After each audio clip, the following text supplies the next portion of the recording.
Bonjour Prisca Thévenot. Bonjour. Le rendez-vous aura lieu mercredi. Tous les syndicats, CGT compris, iront à la rencontre d'Elisabeth Borne à Matignon. Leur demande est toujours la même, mettre sur pause la réforme des retraites. Et la réponse de l'exécutif est toujours la même, pas question. Elisabeth Borne l'a répété encore hier au Journal du Centre. Ça veut dire que le dialogue reprend, mais ça reste un dialogue de sourds. Mais déjà, effectivement, comme vous le soulignez à juste titre, après plusieurs semaines de dialogue compliqué, on voit qu'il y a une concorde retrouvée autour d'une volonté commune, celle de s'asseoir autour de la table pour dialoguer, pour avancer et pas simplement pour s'affronter, s'opposer. Et juste ça, c'est une bonne nouvelle pour vous. Qu'il y ait tout le monde, c'est déjà une bonne nouvelle. Qu'on soit sur le chemin du dialogue, oui, c'est une bonne nouvelle et nous devons pouvoir le saluer. Maintenant, nous devons pouvoir avancer sur l'ensemble des revendications et des colères exprimées. Il y a bien évidemment le sujet de l'âge de la retraite, mais il n'y a pas que ça. Mais plus globalement, vous dites, le sujet de l'âge de la retraite, avancer sur le sujet de l'âge de la retraite, c'est possible ? Ce que je vous dis, c'est qu'il y a énormément de colères qui ont été exprimées, beaucoup de sentiments qui ont été montrés, exprimés au cours des manifestations des semaines passées. Mais il n'y a pas que le sujet de l'âge de la retraite. Ça va bien au-delà. C'est en général celui du rapport au travail. Parce que oui, aujourd'hui, on peut dire que l'adage usé qui a été celui pendant longtemps de réussir sa vie, c'est réussir sa carrière, n'est plus d'actualité. Et nous devons pouvoir l'entendre, nous devons pouvoir y répondre. Celui de l'enjeu des pénibilités au travail, celui des carrières longues, mais également celui du bien-être dans sa vie du quotidien. Ça, c'est ce que va dire Elisabeth Borne. Ce n'est pas simplement ce que va dire Elisabeth Borne, c'est ce que les Français expriment. Et donc ce sujet-là ne doit pas et ne peut pas être traité qu'au regard de la réforme des retraites. C'est-à-dire que vous ne craignez pas que le dialogue tourne de court, par exemple, que les syndicats arrivent, exigent le retrait du texte, pas d'accord de la Première ministre, merci, au revoir. Venir pour exiger, ce n'est pas venir pour dialoguer. Vous le dites à très juste titre.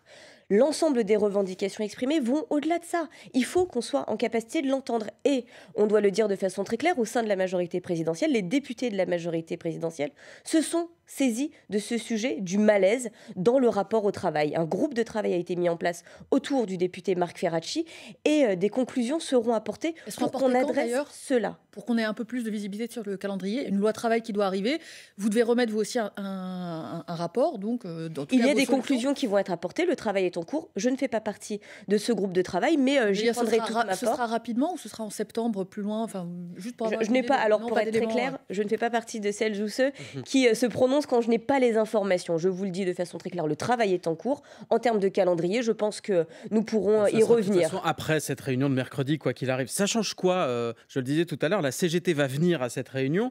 Et la CGT qui désormais sera représentée par Sophie Binet. Elle vient d'être désignée, première femme à la tête du syndicat depuis 128 ans d'existence. Oui. Ça va changer quoi, Sophie Binet, à la place de Philippe Martinez ? Déjà, on doit... Pour ma part, je dois féliciter effectivement à la nomination de Sophie Binet, qui est effectivement historique et qui est issue d'un compromis. Et je pense que c'est important de le souligner. Historique parce qu'effectivement, c'est la première femme à la tête de ce syndicat et qui va peut-être mettre plus en avant un certain nombre de sujets sur la condition des femmes, sur le genre en général. Et ça a été souligné notamment sur votre antenne, c'est un choix du compromis.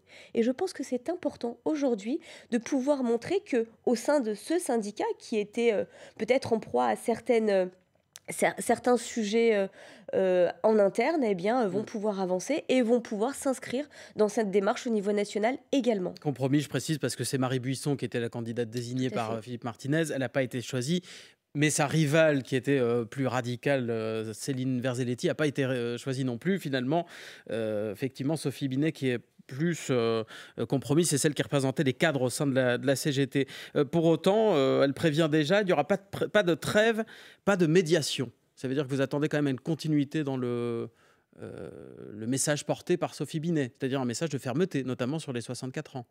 Vous savez, qu'il y ait des messages de fermeté, qu'il y ait des positions claires et affichées, ce n'est pas grave, ce n'est pas mal, c'est plutôt sain, je trouve, dans une volonté d'avancer chacun sur ses engagements. Maintenant, ne condamnons pas ce qui va se passer mercredi avant même que ça ait eu lieu.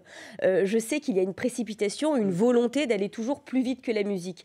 Mais prenons peut-être aussi ce temps à la patience et à commenter une fois que les actions seront passées. Moi, ce que j'entends, c'est que dès l'instant où elle a été nommée, dès l'instant où elle s'est mise dans son siège de représentante de l'ensemble de la CGT, elle a accepté, comme les autres de ses collègues, d'aller au-devant de ce dialogue. Alors saluons déjà ça, et puis On verra ensuite, après mercredi, ce qu'il se sera passé. Ouais, mercredi, il y aura aussi les patrons qui seront reçus et on y reviendra dans quelques instants. En attendant, les mouvements se poursuivent dans certains secteurs, raffinerie, contrôle aérien par exemple. À Paris, la grève des éboueurs a pris fin. La mairie compte d'ailleurs vous envoyer la facture, en tout cas l'envoyer à l'État, en disant ça a coûté plus cher finalement toute cette histoire et c'est la faute de l'État. Est-ce que c'est à l'État de payer ? Écoutez, je pourrais parler pendant des heures sur la gestion de Paris. Maintenant, ce que je pense, c'est qu'on doit en finir avec ces petites phrases, ces petites volontés de Vous, c'est de la petite politique ? C'est pas légitime d'envoyer la facture à l'État ? C'est pas légitime d'envoyer la facture à l'État ? Quand les question Parisiens ont été pris en otage, notamment surtout par la mairie de Paris, qui en permanence a dit circuler, il n'y a rien à voir, et qui en plus a soutenu ces grèves contre des sujets de salubrité, des sujets sanitaires.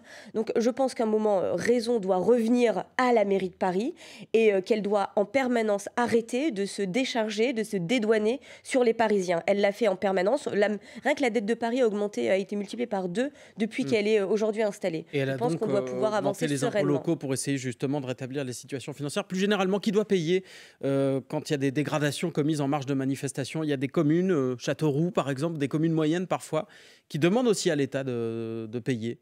J'entends tout à fait cela. Effectivement, vous soulignez un très bon point. C'est qu'il y a eu effectivement des manifestations organisées dans un cadre légal. Toutes ces manifestations, et je dois le dire, organisées par l'intersyndicale, se sont bien déroulées. En revanche, si le droit de manifester existe, le droit de manifester dans la violence et dans l'illégalité doit être pour le coup réprimandé. Et qui paye une fois qu'il y a des dégradations. Nous devons pouvoir aussi voir qui sont les coupables de ces manifestations non autorisées, mais organisées quand même.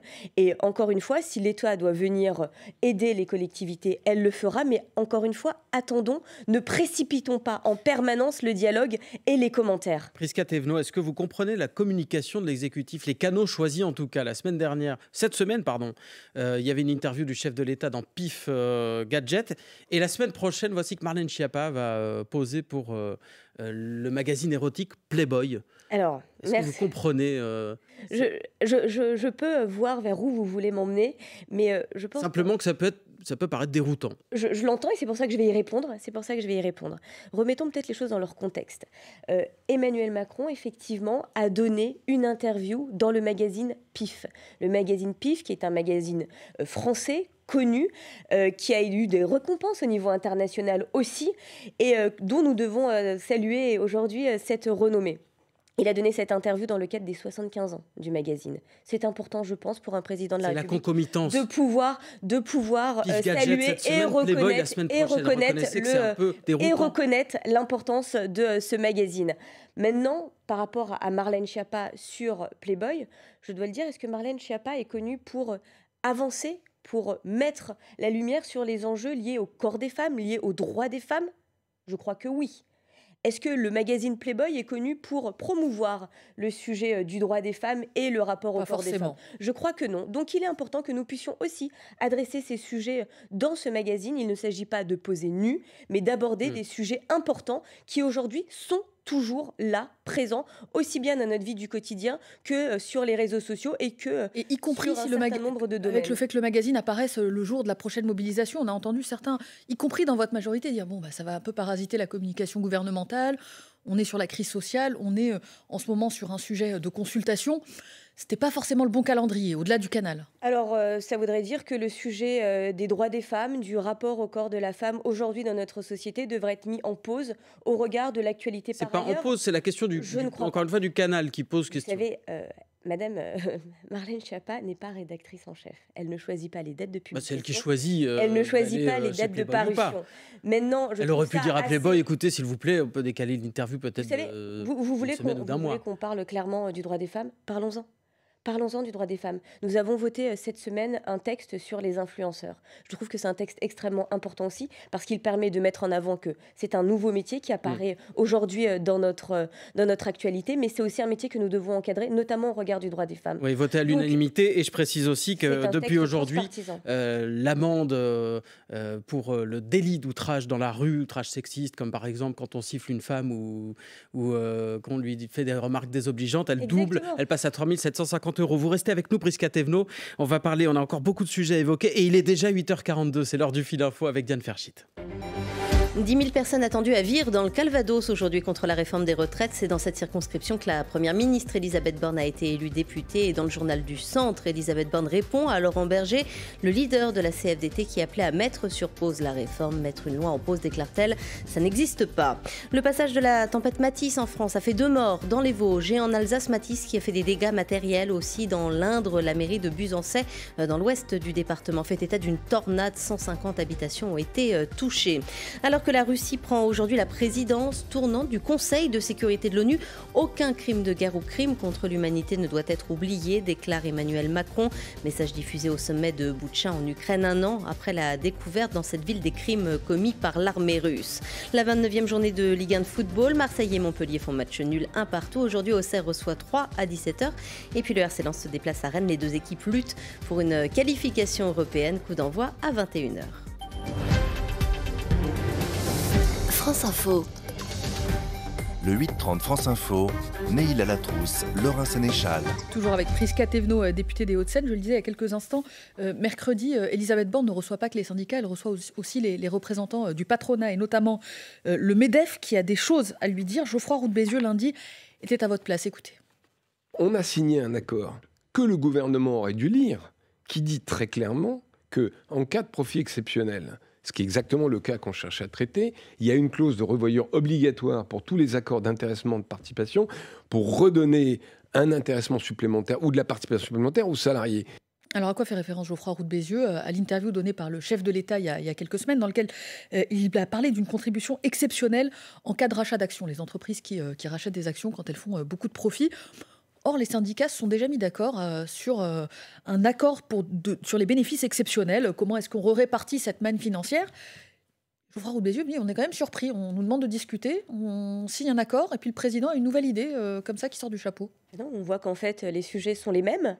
C'est qu'on avance dans la même direction, dans la même volonté, celle de répondre à des enjeux qui ont été adressés par les Français. Mais c'est une nouvelle proposition ou ça reprend ce qu'il y a dans l'accord ? Mais ça reprend et ça va garder l'esprit de cet accord. Bien évidemment, quand un accord est trouvé et quand le dialogue social, effectivement, qui a beaucoup été mis à mal ces derniers temps, fonctionne, eh bien, nous devons le respecter. Et si nous devons être amenés à le retranscrire dans la loi, bien évidemment, l'esprit de cet accord sera conservé. Donc vous dites au MEDEF, ne vous inquiétez pas, c'est pas une nouvelle idée qui est sortie du chapeau, c'est inspiré de ce que vous avez fait. Déjà d'une, on ne peut pas dire que c'est une nouvelle idée qui est sortie du chapeau. Cette idée, elle fait un bout de chemin depuis un moment. On en parlait déjà à l'époque des présidentielles. On en a beaucoup parlé l'été dernier au moment du texte sur le pouvoir d'achat.